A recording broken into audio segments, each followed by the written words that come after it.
told the last week's presentation, the slides were not moving as they should do. So I've put this in a PDF now, so hopefully it will be a bit smoother. Okay, so I've this title I've used, Muslims and the Reality of Depression, because there is this impression out there that depression as an illness isn't real in some way. And I want to talk a little bit about that today as well. So let's crack on. So I'm going to cover a little bit about stress. Remember, I did this in a couple of, or more than a couple of weeks ago, my initial presentation on COVID and managing anxiety and depression, etc. Then we talk a little bit about the causes of mental disorder, a bit about the symptoms that we can expect to find. And then I want to talk quite a bit about stigma of mental health generally in the community, and in particular our communities, Muslims, and certainly my community from the Indian subcontinent. And then one or two Islamic concepts in there as well. And then finally, we finish off with some treatments. So first of all, the size of the problem. It's something that's very difficult for some people to understand and see, but it's actually a very common problem. What you've got here is the WHO, they do surveys every few years on the burden of disease, yeah? So these are the top 10 causes of years lived with disability, i.e. the illnesses that cause the most disability. And you can see mental disorder is number 2 on the list, and it's only beaten at number 1 by things like back pain, for example, and various other disorders. And you see it's more prevalent in terms of causing disability than number 6, diabetes, which obviously I think affects a lot of people. Number 7, chronic respiratory conditions like asthma, bronchitis. So it's a big problem across the world. And if we try and look at what percentage of people will get this, well, we know that from research that the lifetime risk of getting some kind of mental illness is about 1 in 4, 1 in 5. And if we look around the world, say right now, looking at the prevalence of depression worldwide, some people think it's mainly a Western phenomenon, something that's in the developed world, those who are most economically active. But the research shows it's not really the case. There isn't that much difference, really, between rates of depression across the world. So what you have here is a bar chart here, the right-hand side females, left-hand side males. And you have prevalence rates, i.e. frequency of depression in different countries. And you can see at the bottom, actually you can read very well. It says prevalent cases about 100,000 of people. And just to summarize this, you can see that the prevalence rates isn't that much difference from countries like Mexico, Indonesia at the top here, to richer countries like USA, Australia. And it's around about 12 to 17. So the average about 15% of people at any one time will have really depression, which is actually quite a high figure. And obviously males are slightly less prevalent than females. That's always been the way that the mental illnesses in general, especially depression, is slightly more common in females. So it's a big problem worldwide. So let's look a little bit about stress and mental illness, because to understand how depressive illness kind of starts, really. So I've mentioned before that we all have stress in our lives. It's actually part of being a human being, and a little bit of stress can be actually quite helpful. But stress can lead to mental illness in a certain scenario. So, for example, if there are multiple stresses, if we have more than one thing to deal with at a time, if the stress is very severe, so we know there's different levels of stress, if they come together in time, and also if the personality is vulnerable. So some people are more susceptible, and it's very similar to physical health. We know some people get more illnesses like coughs and colds and things like that than other people. So what we think about sometimes in mental health is this, we call this stress vulnerability model. Stress plus the vulnerability equals mental illness. So for example, if somebody loses their job and their marriage breaks down and they lose their house and their wife and children leave them, all of these things happening at the same time, you're much more likely to develop a mental illness than if you lost your job 1 year, 5 years later, something happened in your marriage, 6 years later, something else happened, etc. And just to illustrate this kind of visually, the stress vulnerability model, if we look at left-hand side here, let's take this kind of a glass as a person's capacity to deal with stress. And let's take 2 people here at the bottom. in terms of their vulnerability. Now, the person on the left here has a higher vulnerability because they've got less capacity than the person on the right to deal with stress. Then if you put stress in this blue shape here and give it to each of these people, this is kind of what happens. So the right-hand side, the person there can absorb that amount of stress because they've got the capacity to deal with it. The person on the left hasn't got that capacity, and it spills over, and it spills over into them developing a mental illness. So the same amount of stress has different effects in different people. And I've seen this over my career, that actually some people, you wonder, they've had a lot of stress in their lives, but actually they don't become mentally ill. And other people have much less stress and they become quite severely mentally ill. So clearly personality factors play a part in this as well. Now let's look at some of the causes of mental illness. I mean, this is not just Muslim communities, this is general here. There are multiple causes, like I guess most physical health illnesses. So social stresses I've mentioned, life events I've mentioned, drugs and alcohol. Again, you think Muslim communities will be less, and you probably would be right, but it's a big problem, certainly drug taking amongst our youth in particular, especially things like shisha smoking, things like that are on the rise. Relationship problems, psychological, well, I mentioned personality already, someone's thinking style. So some people are our natural negative thinking style, think very negatively about the future, what's happening to them, and ruminate on things and have different coping mechanisms. We know that some mental illnesses have a genetic component, so you're more likely to get certain types of depression if your siblings have it or your parents have it, etc. We know some medical conditions are more likely to be associated with depression, for example, things like chronic pain, and for example, arthritis, which can cause chronic pain, and conditions like that. Childbirth is a massive risk factor. And so for ladies who are having children, the risk of having a mental illness is exponentially high immediately after childbirth, really. So that's a very common type of depression. Postnatal depression is a common problem and is a particularly high risk time. And I've already mentioned the paranormal type of causes, jinn possession I've already talked about last week, and other things like that, so I won't mention that. So all of these things obviously can overlap significantly, so everyone may have some or none of these categories, but you can see there's a wide spread of causes of mental illness generally.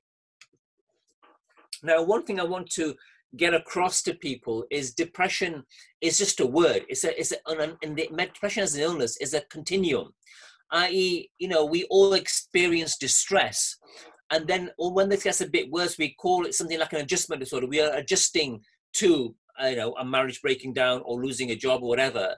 And then a bit more further on than that, we get mild depression, we get moderate depression, we get severe depression. Yeah.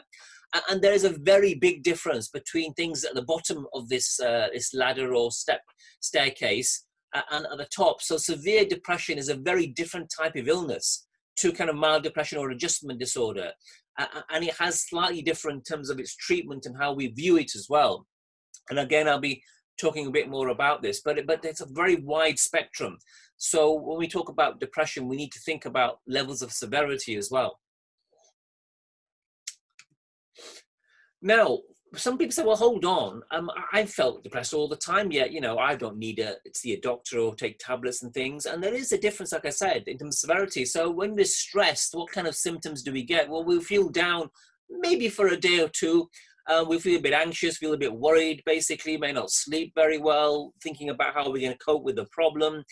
And that isn't necessarily depression at all. That's just basically feeling stressed, really. When you've got a depressive illness, and one that's more towards the severe end of the spectrum, you don't just feel down for a few days, you basically feel down all day, every day, and it carries on for weeks and months and sometimes even years. Yeah, it's much more severe. You have feelings of hopelessness. You basically almost start thinking, well, I'm never gonna get out of this situation. You start feeling guilty. You start feeling guilty that it's your fault. You're feeling like that. You start feeling guilty that you don't want to talk to your children or your wife or your husband, kind of thing, because you feel embarrassed or you feel you've got nothing to say. And you might feel guilty that you're not able to pray and you're not a good Muslim and things like that. And then when that gets more severe, you might have suicidal thoughts. thinking that there's no point in carrying on. And we'll talk more about that later on, because obviously that has a very interesting Islamic aspect to it. And then the other thing here is to mention is that depressive illness, when it's severe, it's a very physical illness. Yeah. And sometimes the first time that someone realizes they're depressed is when someone tells them, you know, you don't look very well. They notice a physical change in their appearance, in their facial features, in their general appearance. So loss of appetite, loss of weight, the person might not even realize or care. They not feel hungry, they start losing weight, their clothes start being loose, and they stop doing things they ought to do. Obviously, sometimes it starts off with things like hobbies, for example, just watching TV or reading the Quran or reading books and things, and it gets to the stage where they can't go to work because they aren't able to do that, and they start avoiding people and just spending time in the house or in their room.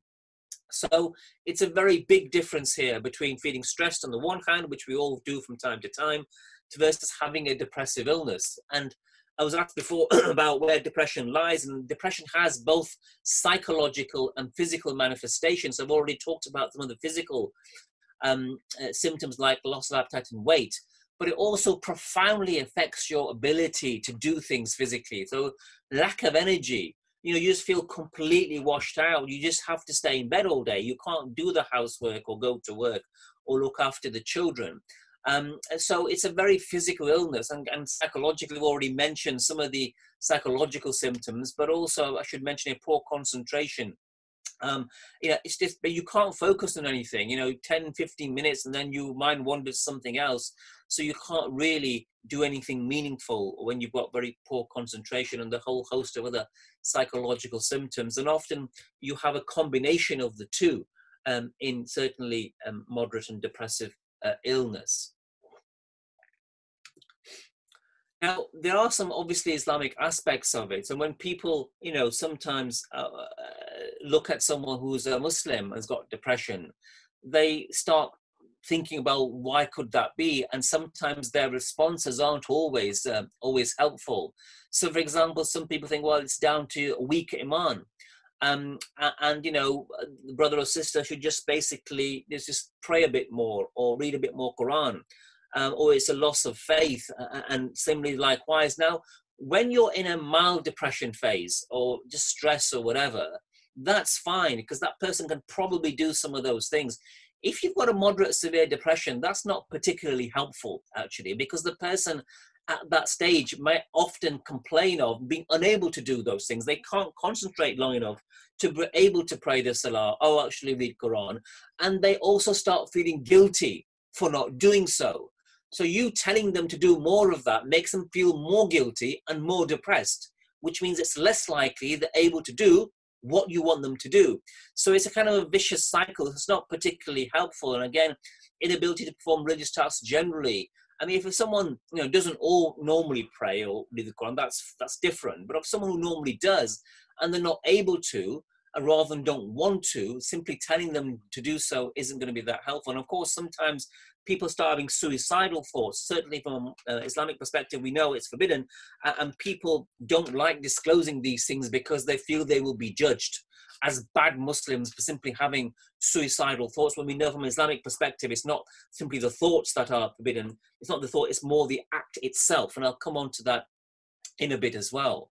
And in terms of suicide, we know there are verses in the Quran that have been cited in terms of Allah stating Surah Nisa, do not kill yourselves, and Surah Baqarah, do not make your hands contribute to your own destruction. So we understand, and it's a well-established idea that actually people who are in distress, in pain, or going through the difficulties, people should not take essentially the quote-unquote the law into their own hands and take their own lives, because Allah will find a way out for them, and this is indeed a test.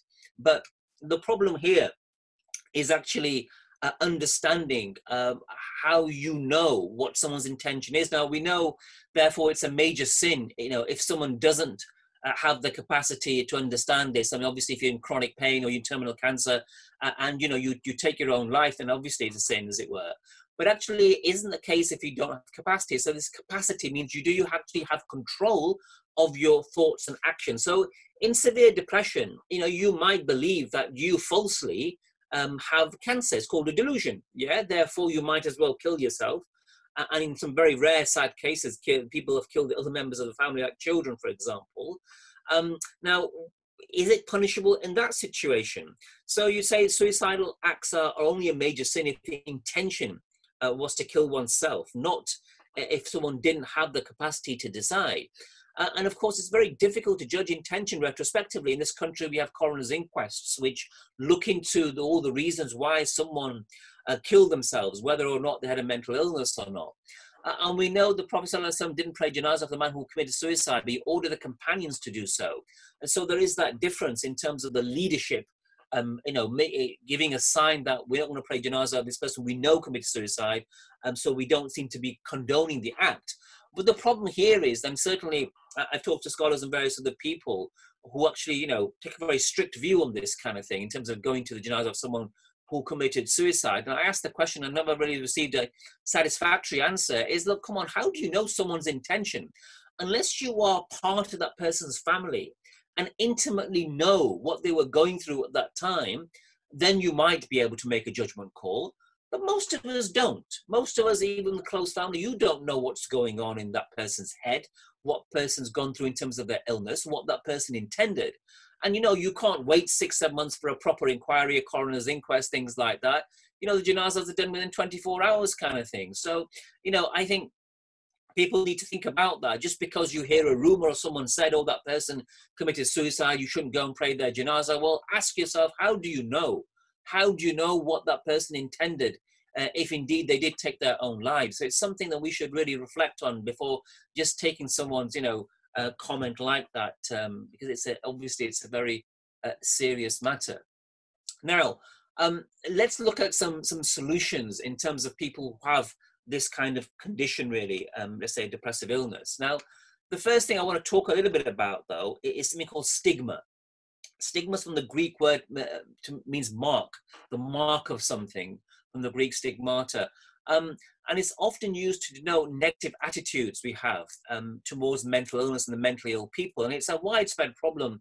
It occurs in all societies, not just Muslim societies, but it's also a specific problem in certainly my South Asian heritage communities and also Muslim communities. Yeah. And why is it important to talk about this when we're looking at solutions? Well, stigma is part of the reason people don't seek mental health support or treatment, and families don't seek it on their behalf as well. So it's important to understand. Now, stigma consists of 3 elements here. Yeah, a lack of knowledge leading to ignorance, certain attitudes leading to prejudice, and certain behaviors leading to discrimination. And we're going to talk a little bit about each one of these. So lack of knowledge, ignorance. So people just have ideas about mentally ill people. So here are just some commonly shared ideas, I have to say. Mental people, they're all violent because we hear about in the news stories, things people might have done. They're just lazy. Someone's staying in bed all day because they actually can't get out of bed. They're just lazy. If you've got a mental illness, it's like a death sentence, basically, a life sentence, they never recover, which is not true as well. Mental illness is due to a weak personality. So basically saying it's your own fault. You've got this illness and you should view just stronger personality, just snap out of it. It would be much easier. And it's not like a physical illness, i.e. there's not much point you can do anything about it anyway. So what's the point of seeking help? It's your own problem and you've got to deal with it. Whereas if you're having a heart attack or you break your leg, no one would dream of saying, well, you deal with that yourself. So there's a lack of knowledge sometimes that people have. Oh, sorry, I don't know why.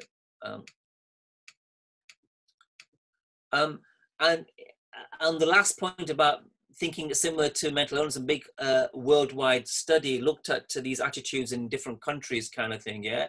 And even in countries where there's a little more education on stigma in recent years, the UK, for example, it's still less than half the number of people, whereas in more underdeveloped countries, certainly the Muslim countries, it's much higher, or so much lower, so people think that mental illness is similar to physical illness, because obviously some of those countries have less developed mental health services. So it's a worldwide problem, not just something in countries that we're more familiar with. Um, and again, to attitudes, one of the things about attitudes are the lead to stereotypes, yeah? And that's a very common thing that we should all be careful not to fall into. And stereotypes are interesting because we tend to use them all the time, not just in mental illness, because they reinforce certain things about ourselves, yeah? In that they reinforce things, for example, that I'm a good person, I'm not like them, I'm in a different group here, yeah? Our group is good, we are not like them, and our worldview is correct. And it's a general kind of thing that underpins all prejudices, yeah? And often mental illness is a subject of that as well, these kind of prejudices and stereotypes that people use. Um, in terms of some surveys, there's a big survey here some years ago in England looking at attitudes to mental illness, and it broke it down by ethnic group as well. And it's certainly found in the Asian category versus white, black, or other groups.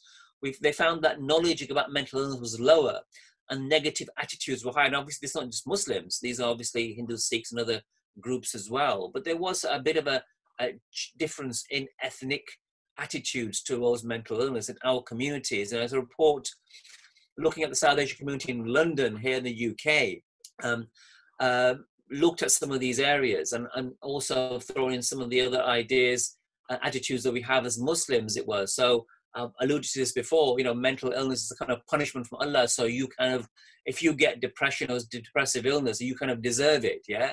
Or if you do get it, it's basically qadar, nothing you can do about it. You were meant to have this, therefore you should accept it as your fate. It's something that's down to you. Shame is a big issue here. Shame, social standing. This is a real big issue. Over the years, I've been contacted by people, and you ask about what's happened really, and it's surprising how a problem which is initially given to you as being to do with some kind of life event or some other problem, initially it comes down to the person having some kind of mental illness. And I've been surprised, and certainly some of the research shows that there's a big, powerful stigma associated with even declaring that somebody in your family has mental illness or depression kind of thing, It's this kind of the old concept of, is it this a respect thing in the community? What if people find out somebody has got a depressive illness? And of course, it's a specific problem when we are looking for marriage partners for our children, or children are looking for themselves, as it were.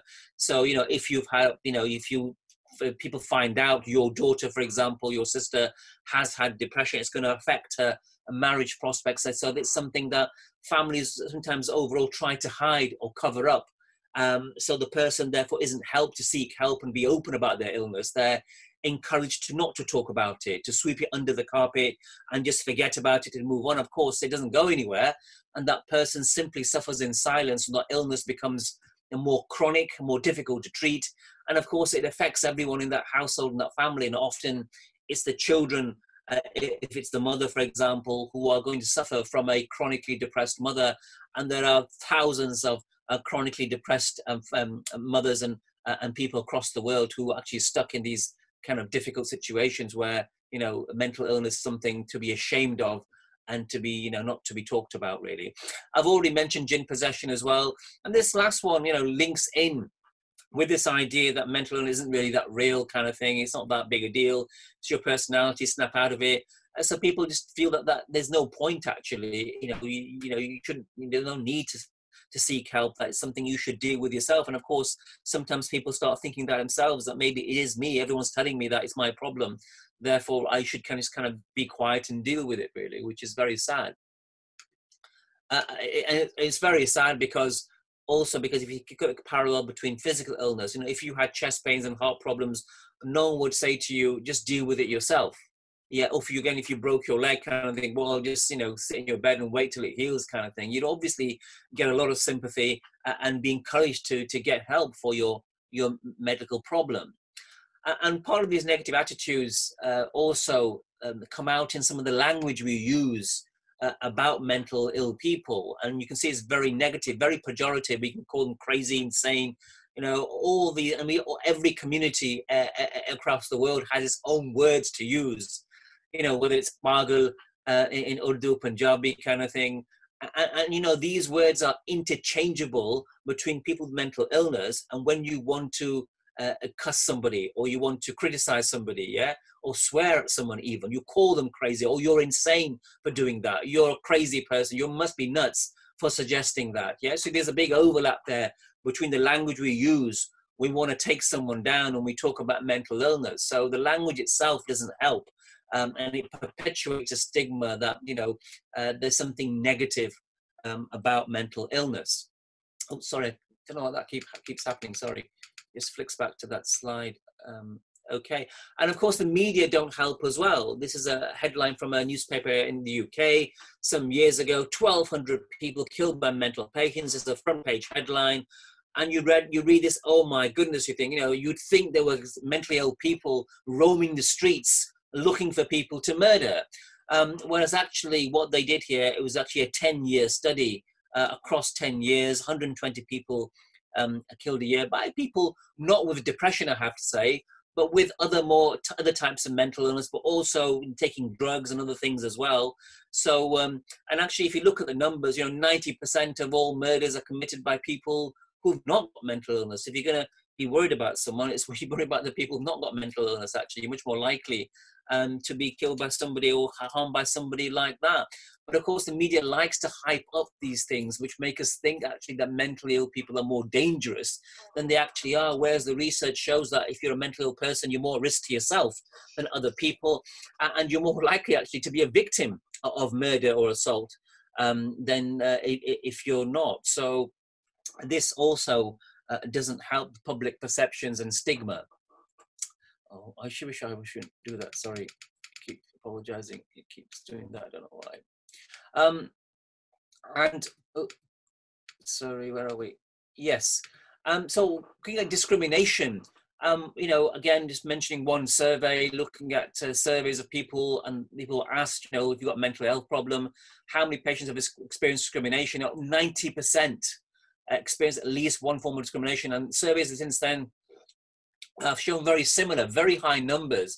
And look at this, you know, half of it's nearly from family and friends. So it's not just strangers or people who you don't know very well. Most of the discrimination is coming from people you know, or half of it certainly from people you know very well, which shows we've got a lot of work to do in educating all of ourselves in this area. So when we look at solutions, coming back to the treatment here, again, we're looking at the mild end of the spectrum, yeah? Looking at stress and mild depression. We can deal with it in different ways. So the positive ways of dealing with it here, let's talk about it. And talk about it sounds easy, but it's very hard. It's the first step. You will be surprised how many people don't want to talk about their feelings of depression because they worry or fear how they're going to be judged by their family, by their friends, yeah? And getting someone to open up is actually half the battle. It's half the problem. I used to have people come to my clinic, as it were, and they had mild depression, and I used to sit, obviously talk to them for about an hour or so in my clinic. And then I used to ask people, just before we go on to what I recommend, how we treat you, tell me, how do you feel right now? And some of the people understood the question, some people didn't really. And some people said, yeah, you know what? I feel better. So I asked them, why do you feel better? And a lot of them did say, yeah, you know what? I've never talked about this to anybody, or this is the longest I've talked to anyone about. So, you know, it's surprising. Simply talking about your problems to somebody who you trust, who listens to you in a non-judgmental way, is actually half the solution, I think, yeah? And we all need to try and do that. Of course, in our busy lives nowadays, you know, we know about our society. I'm sure it's very different parts of the world. But it's a similar story. I think people are leading busy lives, fast-paced lives, don't have time to sit down with people. We're now glued to our smartphones all the time, whereas in the past we at least had some social interaction. And so it's more difficult now to find, never mind an hour, to find 10 minutes sit down with even people in our family to talk about things. So talking about things is important. I talked a few weeks ago about alternative treatments like meditation, yoga, and there's of course overlaps with, you know, reading the Quran and praying Salah as well, as it were. Healthy lifestyle, talked about sleeping, eating, exercising, all these kind of things come into it as well. And then shukr and sabr are two Islamic concepts I'm going to come on to in a few minutes' time as ways of dealing with minor stress and depression as well. But of course, we can look at it in a negative side. Sometimes people go the other way and don't talk about things. Things just carry on, grumble on, become chronic. We tend to avoid ourselves, isolate ourselves, and that's also something we should watch out for in people with depression. We can maybe sometimes take it out on others. We get frustrated and angry, and it comes out in, people taking it out on their family members sometimes. And of course, alcohol and drugs are very negative ways of coping with stress, and that can lead to its own set of problems later on down the line. Now, shukr and sabr, I want to talk a little bit about. Now, we know, actually, again, I'm talking about mild stress here, distress, the mild end of the spectrum. We know from our history and our Quranic stories of the prophets that there were many stories of sabr. Prophet Yaqub Ayyub Islam is the classic example, as it were. And our own Prophet ﷺ, went through many trials and showed a lot of sabr in dealing with various situations, as it were. And Surah Baqarah, Allah Ta'ala says, we'll test you with all of these things. So, when we've got mild depression, we're Muslims, we should actually utilize some of this, actually, in understanding our condition to an extent. Now, in terms of sabr, we also know that sabr is something that helps us in this world as well as the akhirah, inshallah. There's a very famous study, which is what this picture is about, called the marshmallow study. And this was a study done at Stanford University in America in the 1970s. And what it wanted to look at was this concept of delayed gratification, which overlaps with sabr. So basically, I wanted to look at really children who were able to control themselves in actually getting rewards. So what they did, they got a group of children aged 3 to 5. They sat them in a room, and as you see in this picture, they gave them in front of them a plate, and they put one marshmallow in the plate, and they said to the child, "You can, you've got a choice now of two things. Yeah, we're going to leave the room. You can eat the marshmallow now straight away, or if you wait 10 minutes, you'll get 2 marshmallows, or sometimes it's more than that, but you'll get 2 marshmallows. Yeah, so you have 1 marshmallow now, or you can have 2 marshmallows in 10 minutes time." And of course, some children just ate the marshmallow straight away, children being children. But some children were able to show some sabr and wait and get the second marshmallow, even more, as it were. And what was interesting wasn't that bit. They followed up these children later on when they were adults. So they followed them up 10, 15 years later in their 20s and 30s. And they found the children who actually were able to show sabr at the age of 5 had better health, better school university results, higher incomes, were less likely to be involved in crime and end up in prison. So it shows actually that the actual nature of sabr does have some value in actually being able to change our behavior in the future as well. So it's an interesting concept, not just in depression, generally as well. And of course, shukr is something we should always think about as well. So Ibn Abbas said, if a person is tested with a tribulation, you find 3 blessings in it. First thing, it could have been worse. And that's true. Anything that's happened to us, it could have been worse. It came in worldly matters, not spiritual ones. So it affected our physical well-being, not our deen. And of course, that's not always the case, but obviously, generally speaking, it is. And it came in this world and not the next. And of course, we know that in the next world, things are going to be much more difficult if we have tribulations there. So coming on now to now dealing, how do we deal now with more severe depression? Yeah, we're looking at before all the kind of mild cases there. So I talked again a couple of weeks ago about over-the-counter preparations, herbal treatments for depression, and there's some evidence for that. St. John's wort is something that's been licensed in depression in certain countries. We can go to our GPs or family practitioners and get antidepressants. And these are, obviously, they differ from country to country all over the world, but generally speaking, they're not guaranteed to help. But in severe cases of depression, more often than not, they will alleviate the depression, but they do take quite a bit of time to work. You might be given some anti-anxiety medication at the same time. I'm not going to talk about RTMS, which is a very new treatment, transmagnetic stimulation of the brain. But there's something worth mentioning. You might have heard about this. ECT, electroconvulsive therapy, is a treatment for severe depression, and you might have heard about it or seen it in articles or in the movies. For example, One Flew Over the Cuckoo's Nest, the most famous film made about mental illness and people being given ECT, which was pretty horrific back in the 70s. But it is easily the most bizarre treatment in the whole of medicine. And the idea, those you don't know, you pass a small electric current through your brain in a controlled fashion, and that actually being given 6 or 7 times actually makes people better from depression. And you know what? If I hadn't have seen it, I wouldn't have believed it. But I've seen numerous people get better with ECT, and it is actually amazing when it works. Subhanallah, you think, the person was putting it on when they were depressed, when they see the dramatic improvement of the ECT. But it's not something that's used very often. Obviously, a lot of people don't like it for lots of reasons, and there are some side effects and things, but it's something that we do reserve for severe depression. And then we come to the talking therapies, counseling and therapy, much more frequent now. And some people ask, what's the difference between counseling and therapy?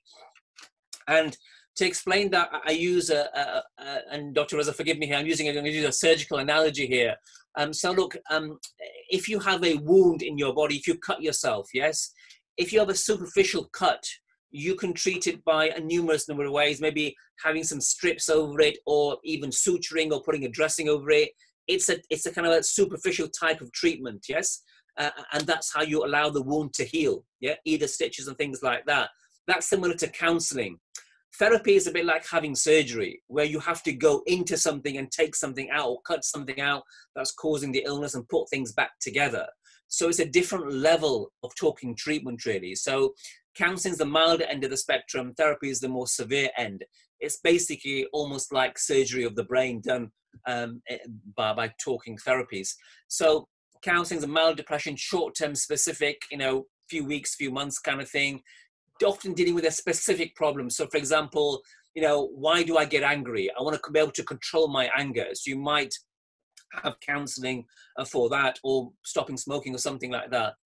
Therapy is actually for moderate to severe depression long-term, for general, more recurrent problems. And generally speaking, the person giving therapy is more qualified. So virtually anybody can be a counselor, yeah? You don't have to have any necessary formal training for it. You can go on courses and things, of course, but you don't have to be a formal qualified mental health practitioner. Whereas people doing therapy are usually formally qualified therapists, psychologists, psychiatrists, yeah?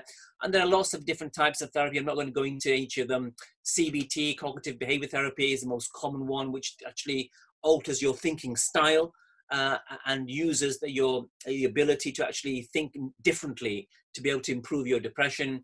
Dynamic therapy is something that's much more long-term, which looks back into your childhood and looks at some of the relationships you had when you were younger, and perhaps that's why you act in the way that you do, because of the way you were brought up or the way your parents treated you.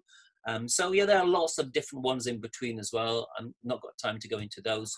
But the important thing is there is help out there, whether it's medication, counseling, therapy, other things as well. It is hope out there. The vast majority of people do get better from mental illness. And it's important to, debunk that myth, really, that because you've got mental illness and depression, you're going to be with it the rest of your life. That's not the case at all.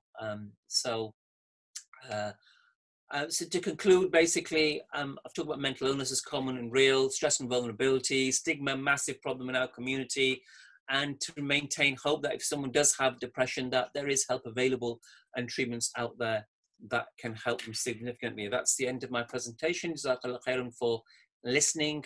I will hand back to Dr. Reza now. Thank you very much. Jazakallah, Dr. Shehzad, for that presentation. I think now the floor is open for questions, or if it is that you prefer to type your questions in the box, please do. I think one question, Dr. Shehzad, if you can answer, I know you've touched on it, but if you can sort of answer it again, is that very often people equate depression with weak iman. How would you respond to that? Yeah, well, the first thing is, how do you know what someone imani was in the first place? Yeah, if you're going to say you're depressed now because your iman's gone down, how do you judge or measure that person's iman in the first place? A very difficult thing to do.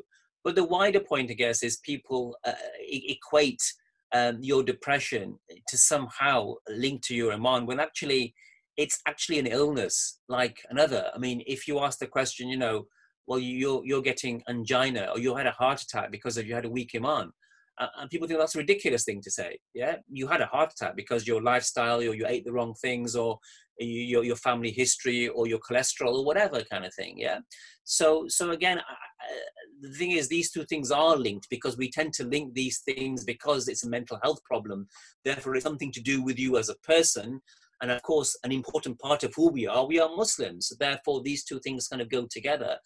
And there's this idea that people who are very religious, don't get mental illness. Now, it's true that, if you look at people who are atheists versus people who are religious, whether it's Muslims, Christians, it does confer some degree of protection, that in fact, you have a different worldview.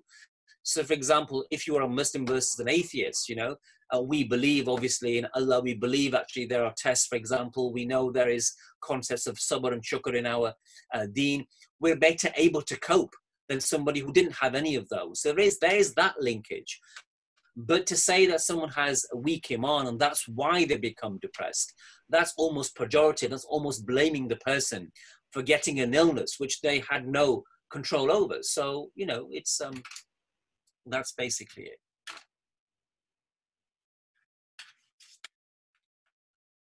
Shall I answer the question on the chat? Dr. Raza? Yeah, there's a question on the chat. Yeah. Are suicidal thoughts a sin? Well, I'm not a scholar. I should say that straight away. Dr. Raza may have a view on this as well. But my view certainly would be thoughts themselves are not sinful. What's sinful is the act.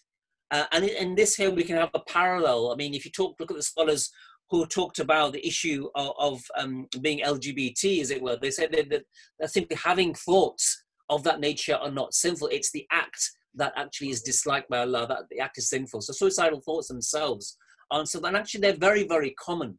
Suicidal thoughts, suicidal thoughts by themselves are not indicative of somebody having a severe illness, because even people who are distressed sometimes have fleeting suicidal thoughts. They are actually quite common. I mean, I'm not sure, Dr. Rizza, would you want to comment on that? It's not something that's strictly for psychiatrists to answer. It's more, it comes over into the realms of scholars and people like that as well. No, I agree with you, Shazad. I think the idea of just suicidal thoughts on their own, and remember that suicidal thoughts may be a manifestation of an underlying illness as well, Yes. inorganic illness, or maybe an organic illness. And therefore that has to be taken into consideration. And that always brings into question, often when people, do commit suicide, but would they be considered to be people of capacity? And therefore, how do we look at it? How do we view it? I don't know if you have any thoughts on that one. Sorry, what was the question? Sorry. So when, if people do find themselves, and sometimes people do, and let's say they happen to take their life, yeah, people sort of want to excommunicate them, thinking that that they've gone, when they may well have an underlying disease which was responsible. So the question is about capacity. Did they have capacity in the first place? Did they really truly understand what they were doing? Absolutely. And the point here is I come back to what I said in the thing. How do you know? So you have, as Dr. Reza said, people who hear about someone that's committed suicide, and rather than sympathy, that family is excommunicated. No one wants to talk to them. There's a stigma there, kind of thing, and there's a deep sense of shame that you don't want to associate with that family, even though that family is grieving. They're grieving, for their loved one, like we would for our family. Yeah.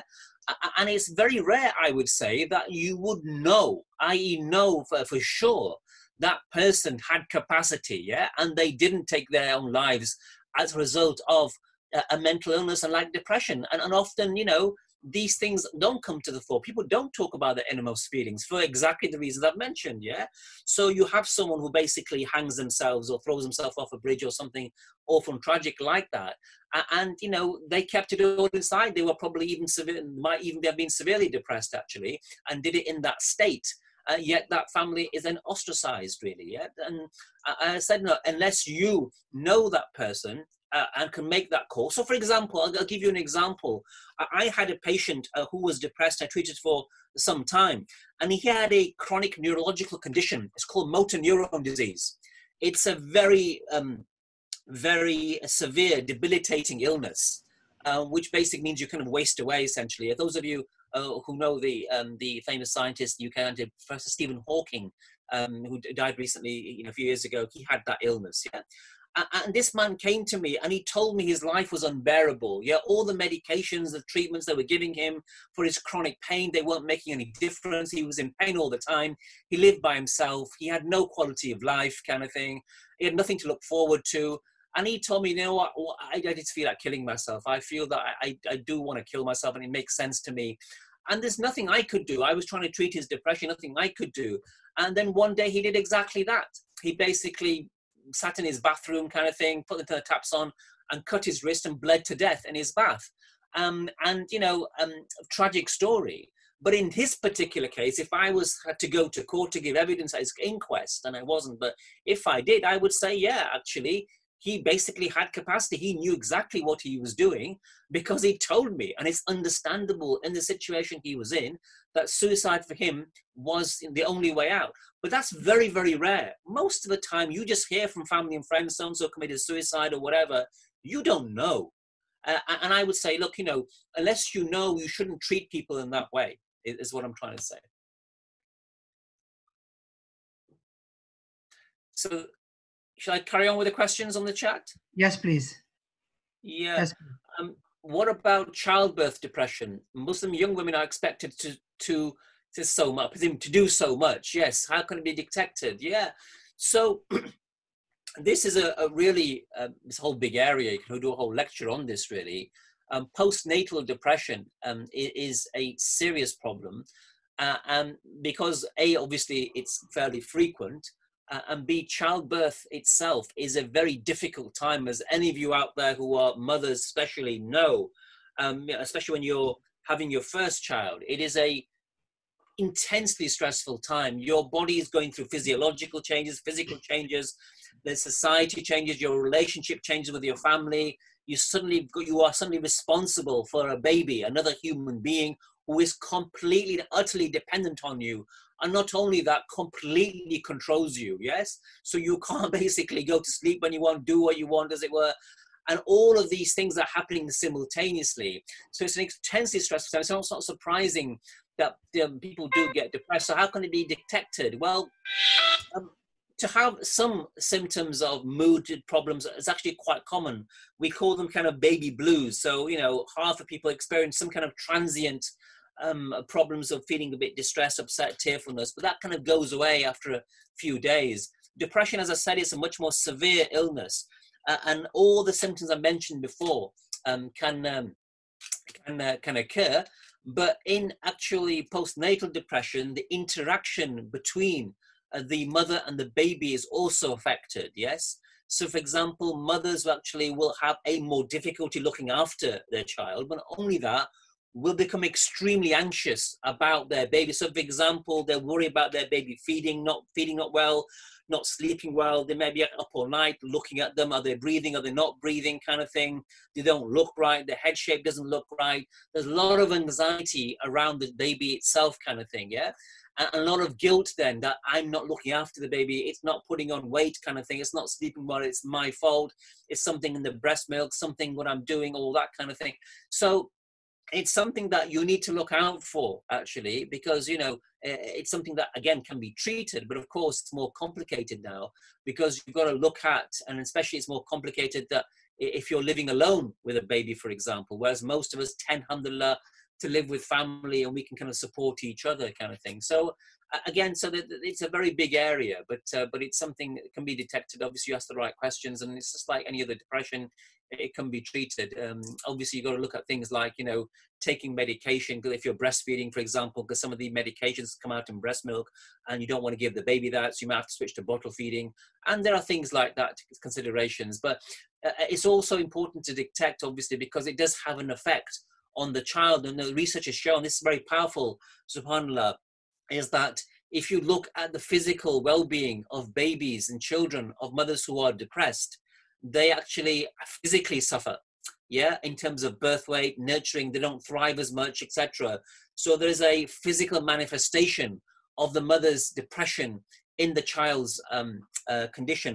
And in fact, this has been used very successfully in some developing countries, some very interesting work in Pakistan, for example, some research where we know that there's a big stigma there as well about depression. So they set up mother and baby clinics, yeah? And the clinics were actually set up to detect postnatal depression, but they didn't say that.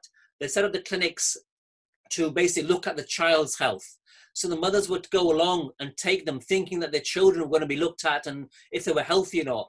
But at the same time, they were being screened for depression, which was the main reason, really. So that was a good way of getting people into the clinic and getting them to talk about their feelings, etc. Can you give more information on genetics and depression? Yeah, I mean, so basically, if you've got certain types of illness, you're more likely to get it if the family members had it.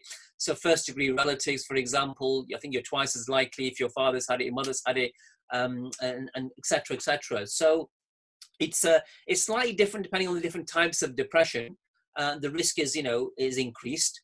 But we know also from twin studies, for example, so looking at twins basically who have been separated at birth and raised separately kind of thing, they are more likely to get depression if they are related to each other that way as well. So, so that's that. Assalamu alaikum, you mentioned there are positive ways to talk about it. I'm not sure there's a question there. It certainly is a very positive way. Next one.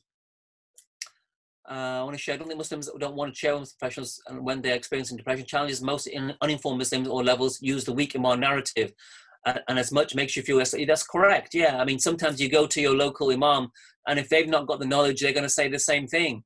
So we would seek professional help from non-Muslims. We may not be able to treat your problem effectively as would a Muslim professional. Yeah, that's a fair point. So people say, look, okay, we go to our imams and they don't give us a good advice either, weak Imam or the rest of it.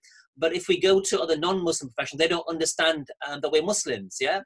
And I see that is a practical consideration. But generally speaking, if you're depressed, you're depressed. And if you've got a severe illness, it doesn't really matter whether the person's a Muslim or not. I've treated many atheists in my time, yeah? And, Christians and other people of other religious persuasions as well. I honestly didn't feel it impacted on my ability, to treat that person's illness. At the end of the day, first and foremost, that person's a human being. Now, yes, you are correct that as Muslims, we have a slightly different worldview, and we've got to be sensitive to that.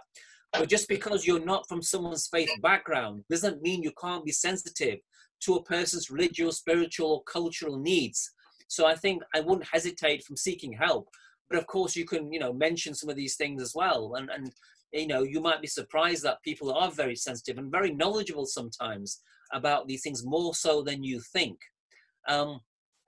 What if someone finds comfort not talking about working for them for years? What would you advise?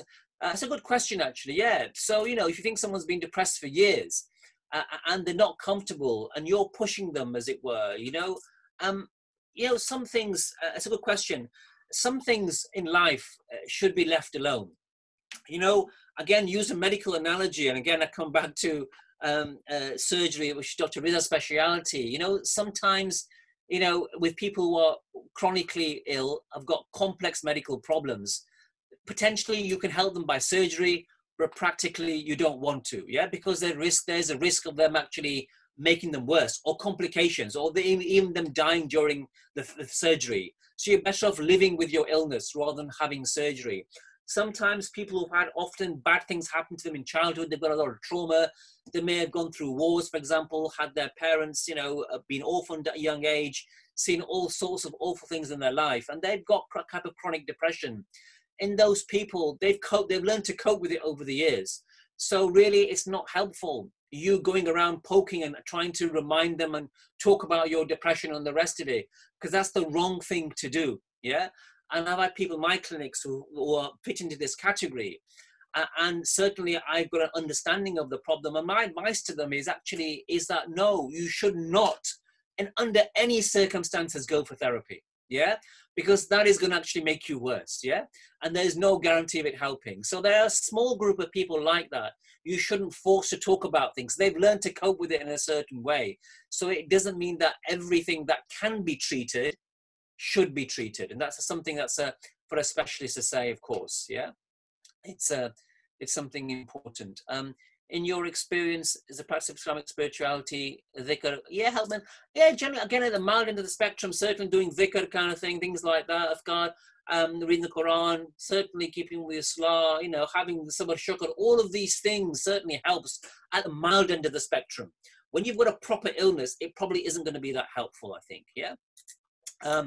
Can you identify symptoms of bipolar depression, specifically that of excitability? So bipolar illness are not talked about. It is a type of depression. You might have heard of it, the other word called manic depression, the old term for it. In bipolar illness, you have, the word says bipoles, two poles. One pole is the slight depression I've explained to you. The other pole, the manic pole, people get something called mania, is when you're actually the opposite of depression.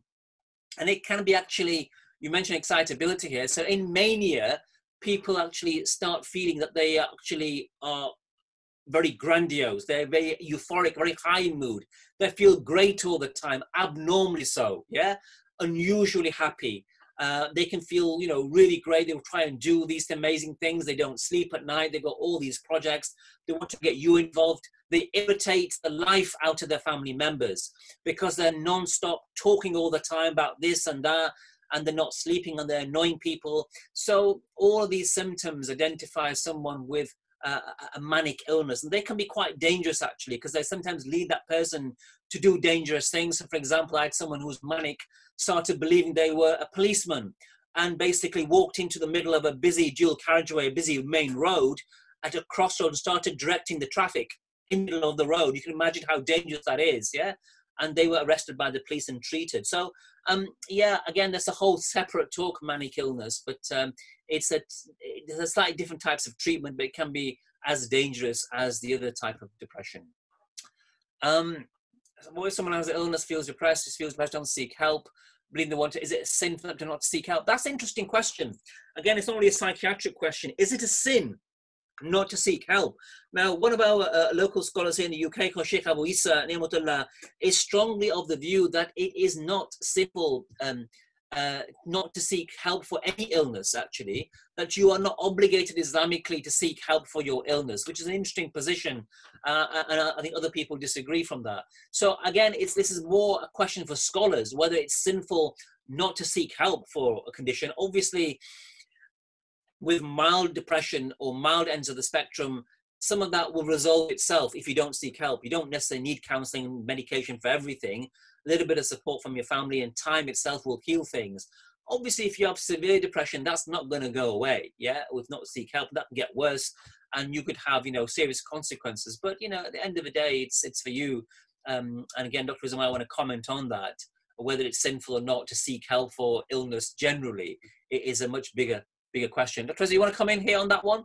Is it sinful not to seek I help? think if we were to, let's say somebody in my field now, if somebody if somebody has an open injury to their leg, they got you know, they've been involved in a road traffic accident, and they say, well, look, it's my leg, you know, I'm not going to get it sorted. I'm just going to let it bleed. I can bleed to death.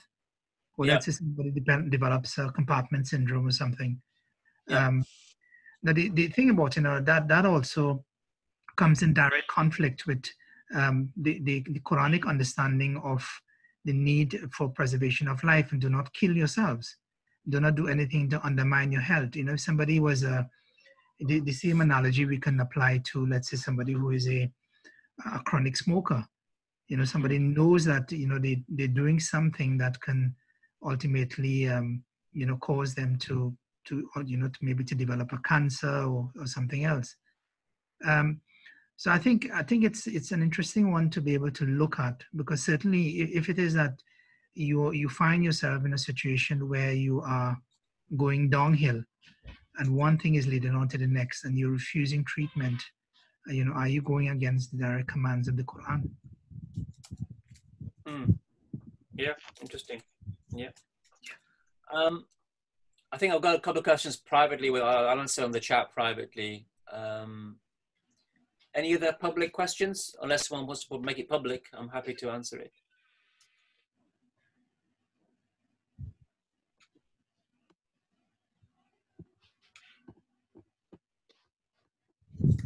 If anybody wants to make any comments, feel free to make comments if you want to.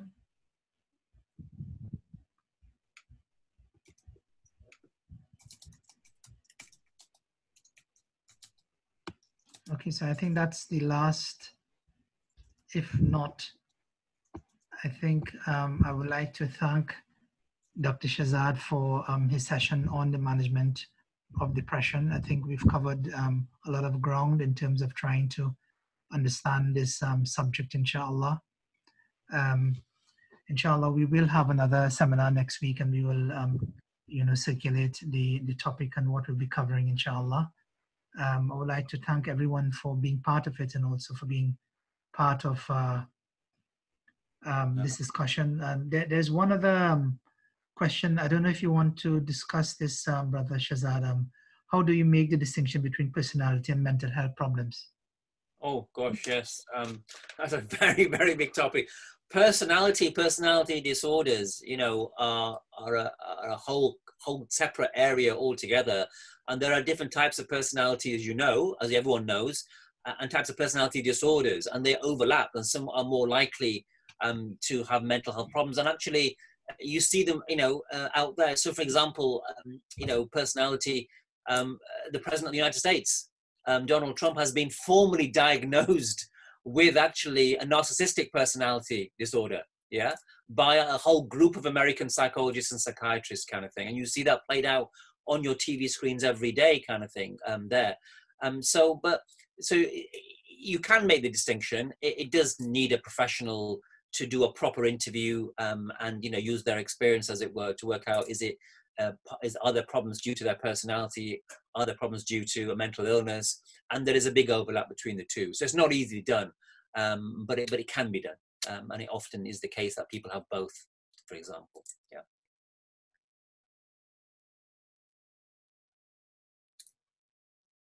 I think Wazir has made a good point here. When the question about seeking help, he draws upon the Maqasid al-Sharia and says that the Quran allows us to eat haram because of danger to life, and the preservation of life, we know, is amongst the highest, amongst the Maqasid of Sharia, is one of the higher objectives of Sharia. So seeking medical help for life-threatening situations is highly recommended.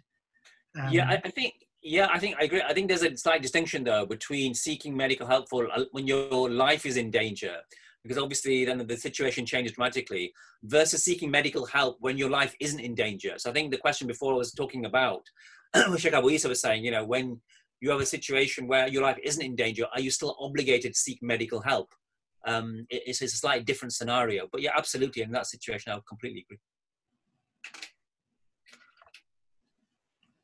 Okay, inshallah, I think we will call it a day, inshallah. Jazakallah khairan for everyone for coming, for Dr. Shazad, inshallah. And see you all next week, inshallah, for another session. Assalamu alaikum. Wa alaikum assalam wa rahmatullahi wa barakatuh.